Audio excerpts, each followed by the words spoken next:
Hello, and welcome to another episode of Budget Buggies. We're going to start off this episode with a couple of pack openings, since I know you guys like those. And it's going to be another couple of bronze premium packs. The first one I open, the players are alright, but what's most interesting is the squad fitness that I got there and the injury cards. So those will be worth quite a bit of money. And then all the players essentially, they're alright. They weren't anything that were gonna blow out the barn doors. So I opened up another pack, and this time I actually got, a couple of good players, and then also those two squad fitnesses that you see there. So that was quite a good pack, and the squad morale as well. So that was quite a excellent pack in terms of consumables. Still no bronze IF, but that's okay.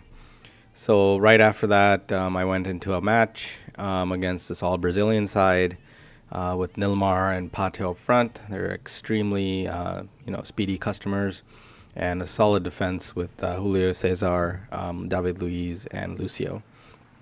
So I went in this match. It's actually a second match of the day for me on that day. I didn't have the first match because it was quite boring and I lost footage, and I actually ended up losing that match too, 1-0. And so I went into this match thinking, okay, let me stabilize and kind of play a little bit better, because that last match was pretty terrible, to be honest. And so I thought, let's see if I can do better.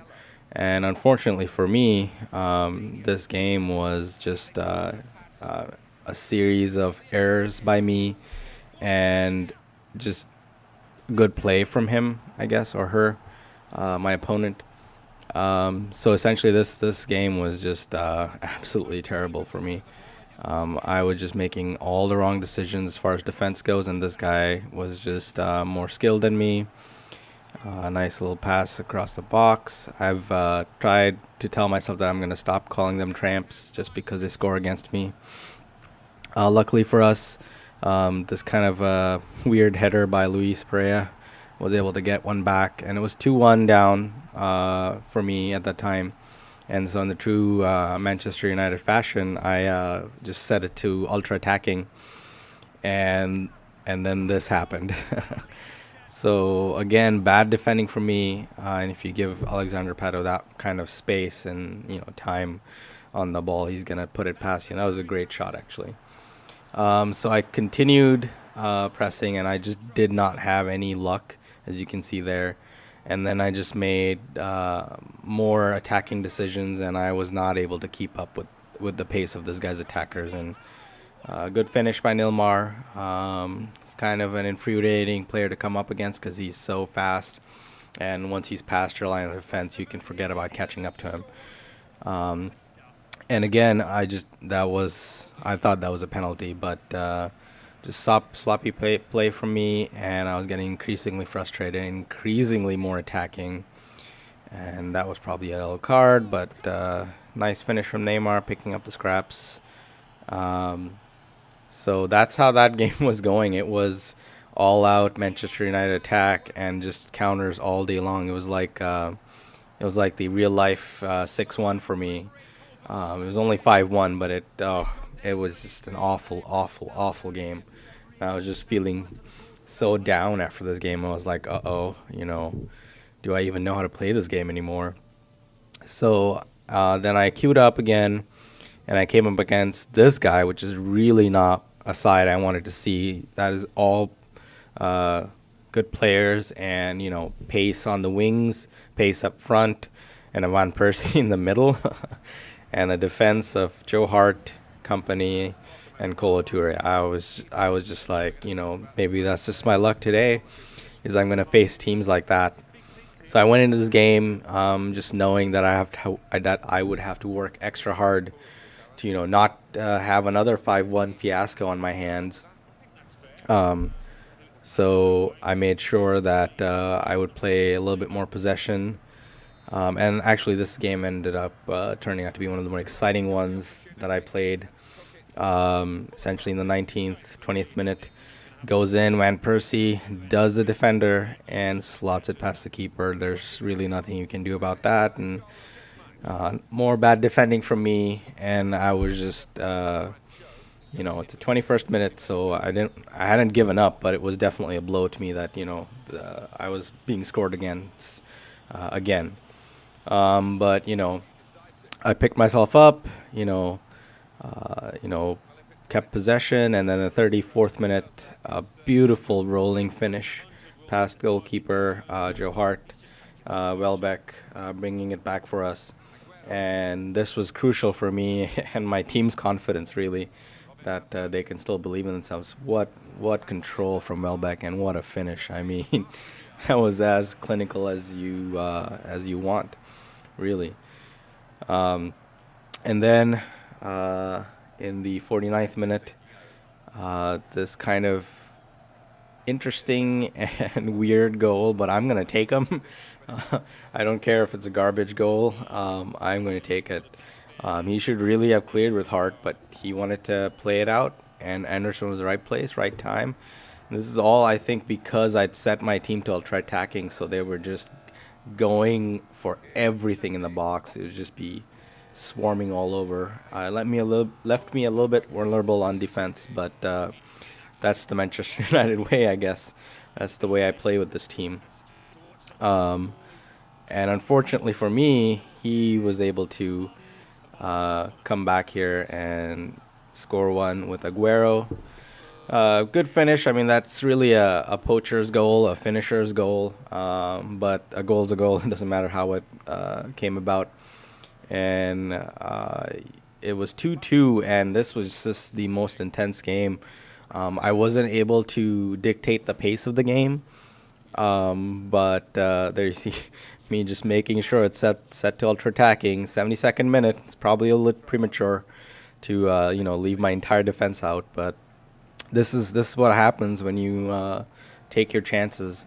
I'm going to show you guys this entire sequence from the kickoff, and it's just good passing. You have a lot of bodies because of ultra-attacking near and in and around the box, and what a finish from Javier Hernandez. Chicharito really just drilling it past Joe Hart. And that's what I was looking for when I said ultra-attacking. I want 4 people, in and around the box, and my wingers up as well. So 6 attackers, and rewarded with a goal. And the rest of the match, I mean, he had some chances, but I was able to defend. And that's how actually the game ended. And I was extremely excited when this game ended, because it was such an exciting and, intriguing and captivating game for me. I was just, running around in my living room after I'd won this game. And that was a good game to come back after a 5-1 drubbing to finally win.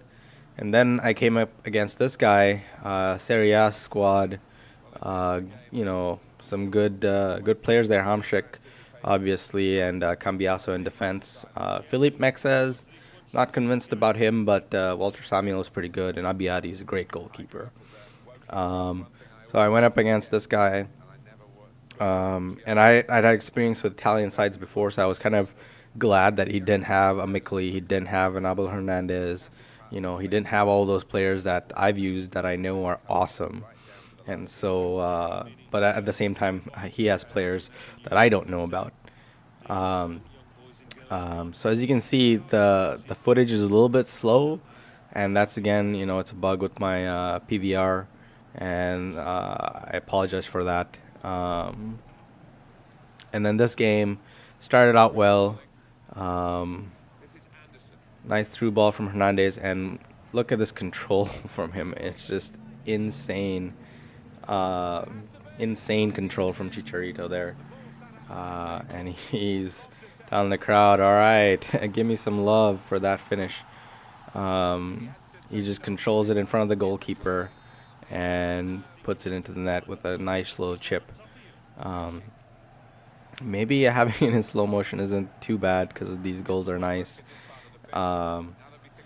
Here again, Chicharito, one-on-one with the goalkeeper. Abiadi's out, and what a chip. That's the kind of control that he has, and it's the 11th minute, and he's already got 2. what a marvelous chip. I really didn't watch all the goals because that's try not to be that kind of a player, but I really wanted to watch these goals. And Welbeck again, I didn't know he was that good with his left foot, but what a finish! Just past the keeper, he couldn't do anything. It was so slow. That maybe because of the footage, but it wasn't a powerful shot. And Chicharito, and yet guess what? That's three chips for Abiati, and you would think he'd learn not to charge Chicharito at this point. Chicha, so excited, does a little black backflip, and Welbeck celebrating with his strike partner. So Chicha showing composure on the ball, um, and again attack in the 45th minute. It's already 4-0 up even before the first half has ended, and it becomes 5-0 up. Hernandez showing he's not all about the chips. He can slam them into the corner. And he still doesn't have enough from the crowd. He wants to hear more. He wants to hear Old Trafford just go crazy. Um, so the second half was a more quieter affair. That probably should have been a penalty against me, but this was one of those games where it's almost as if the game knows you just got spanked 5-1 in the previous couple of matches ago, and it gives you the benefit of the doubt. And I'm just going to take that kind of advantage all day long. And Chicharito, he's got three chips, one power finish into the corner, and then a curler past Abiati. And what else can you ask for from a striker? That kind of game. That's what the kind of game I had. And as you can see, the ball is just it's falling to my players. I mean, they're in the right place at the right time, and the right decisions are being made. But I was definitely getting, I don't know if you call it momentum or what it is, but I was definitely getting the benefit of the doubt from the game's AI, and how the ball was falling. And so it was actually a good thing. I had a really shitty game before that. So, and I think that's the end of the game at some point here. Do I cut it? Yeah, I'm gonna cut the game here. Anyway, I'll see you guys later. Leave a like if you liked the video, and let me know if there's anything you wanted to see.